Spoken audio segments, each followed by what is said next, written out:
We talk about the heat. April showers bring May flowers, but they also bring that South Carolina heat.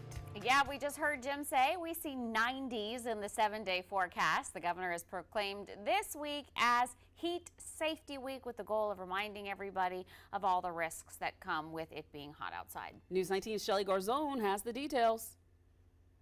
It's pretty ferocious in August. I try to just stay hydrated. It's been a little brutal, but we're pushing through. As we head into May, the South Carolina heat is on its way. Steve Shelton, an ER physician, says there are many risks when it comes to heat. If you can avoid the heat, do so.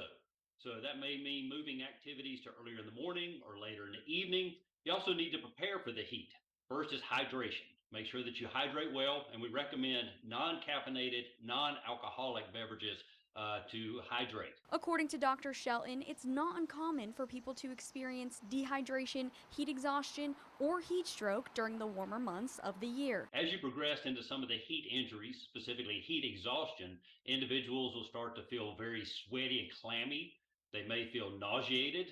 They may feel dizzy, and all those are early indications of a heat injury. So they need to make sure they find some cool area to cool off and begin to hydrate. For most people, they go home to cool off. But under South Carolina law, it's not a requirement for landlords to provide cooling services to their tenants. There are 4 essential services that landlords have to make available to tenants in South Carolina. Those are heat, running water, hot water, and electricity. Emily Blackshire-Gill is a housing justice attorney with South Carolina Appleseed. She says under South Carolina law, air conditioning is considered an appliance. If a landlord makes air conditioning available to a tenant upon moving in the same way they'd make available a stove or a microwave, they are responsible, the landlord is responsible for the upkeep of that appliance unless it's otherwise written in the lease. If your air conditioning stops working and you're renting, you do have certain rights when it comes to your landlord repairing it. They have to write what's called a 14-day letter. A 14-day letter